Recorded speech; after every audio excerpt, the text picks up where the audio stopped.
William Shakespeare के मशहूर नाटक रोमियो एंड जूलियट की कहानी तो आपने सुनी ही होगी। वे दो ऐसे स्टार क्रॉस्ड प्रेमी थे जिनके परिवार एक दूसरे के कट्टर दुश्मन थे। मोहब्बत सच्ची थी, लेकिन परिवारों के बीच ऐसी दुश्मनी थी कि आखिर में दोनों प्रेमी मौत को गले लगा लेते हैं।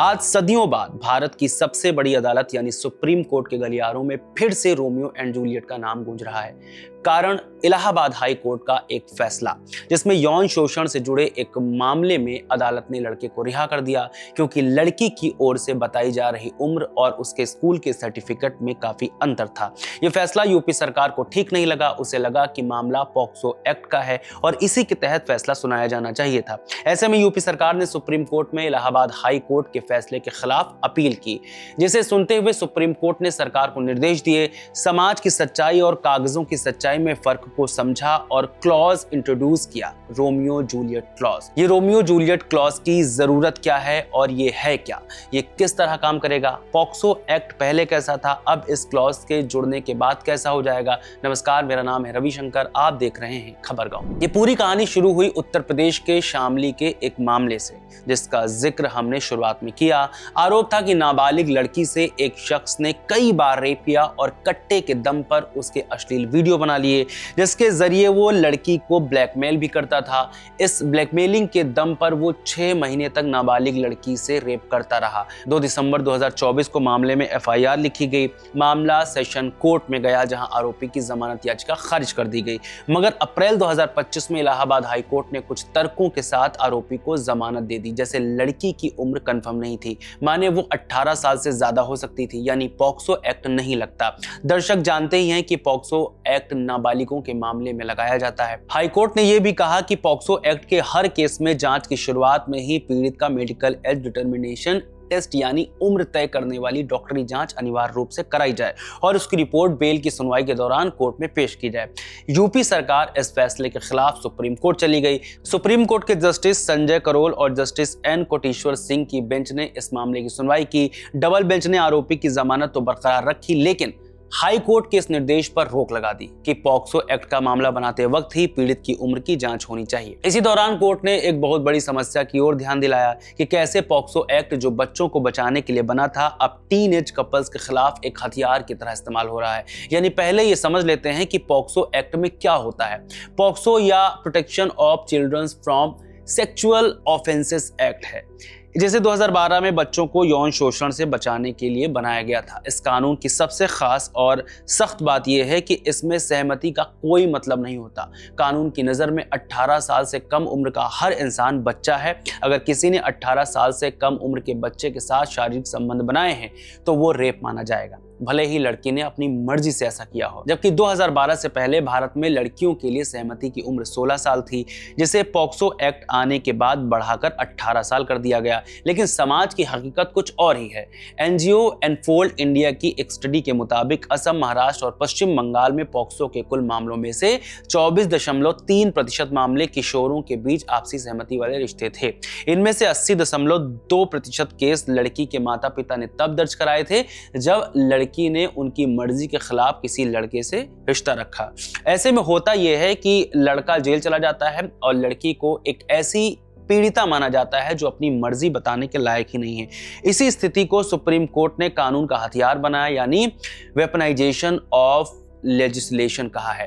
अब सुप्रीम कोर्ट ने यहीं पर माने वेपनाइजेशन ऑफ लेजिस्लेशन से बचने के लिए रोमियो जूलियट एक्ट की बात कही। सुप्रीम कोर्ट ने केंद्र सरकार से कहा है कि वो पॉक्सो एक्ट में एक रोमियो जूलियट क्लॉज जोड़ने पर विचार करे। आपको बता दें कि ये शब्द शेक्सपियर की कहानी के उन दो प्रेमियों से आया है जिनकी उम्र कम थी और जो एक दूसरे से प्यार करते थे। सुप्रीम कोर्ट जस्टिस करोल ने कहा, जब एक अच्छे उद्देश्य के लिए बना कानून जैसे पॉक्सो बदला लेने का औजार बन जाता है तो न्याय की अवधारणा ही उल्टी हो जाती है। कोर्ट ने समाज के उस विभाजन यानी काज्म को भी पॉइंट आउट किया, जहां गरीब और डरे हुए बच्चे तो चुप रह जाते हैं, लेकिन साधन संपन्न लोग कानून का फायदा उठाकर किसी की जिंदगी बर्बाद कर देते हैं। कोर्ट ने वकीलों की जिम्मेदारी पर भी जोर दिया। उन्होंने कहा कि वकील कानून के गेटकीपर हैं। उन्हें ये देखना चाहिए कि कहीं वे किसी ऐसी शिकायत का हिस्सा तो नहीं बन रहे जो सिर्फ बदला लेने की भावना से की गई हो।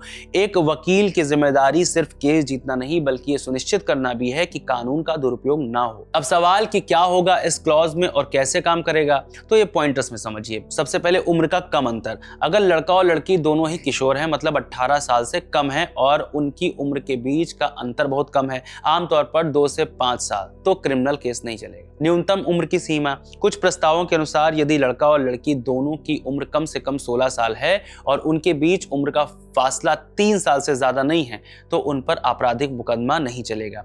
आपसी सहमति। यह क्लॉज सिर्फ तभी लागू होगा जब रिश्ता पूरी तरह से आपसी मर्जी और प्यार पर आधारित हो। अगर इसमें जबरदस्ती, लालच या धोखेबाजी शामिल है तो पॉक्सो की सख्त धाराएं पहले की तरह ही लागू रहेंगी।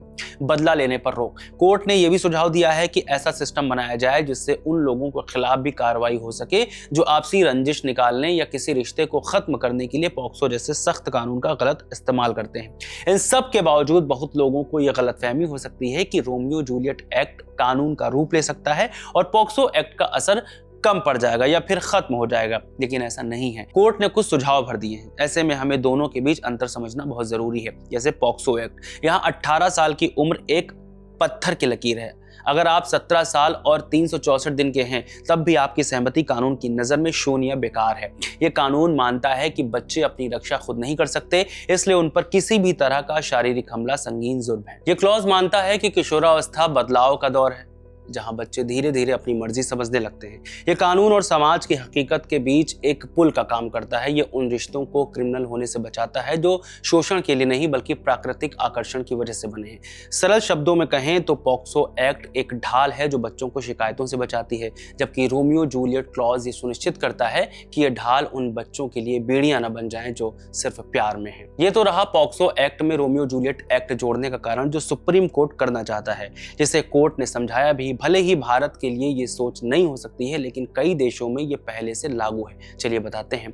अमेरिका, यहाँ के कम से कम 43 राज्यों में ऐसे नियम है जो समान उम्र के किशोरों के बीच आपसी सहमति वाले यौन संबंधों को अपराध की श्रेणी में बाहर रखते हैं। कनाडा, यहाँ 2006 से कानून में बदलाव किया गया था। अगर 14-15 साल के किशोर का पार्टनर उससे 5 साल से ज्यादा बड़ा नहीं है तो उसे कुछ मामलों में छूट मिलती है। अन्य देश, ऑस्ट्रेलिया के तस्मानिया सूबे और फिलीपींस जैसे देशों में भी उम्र की समानता के आधार पर ऐसी छूट दी जाती है। भारत के इतिहास में भी 1940 से लेकर 2012 तक सहमति की उम्र 16 साल ही थी।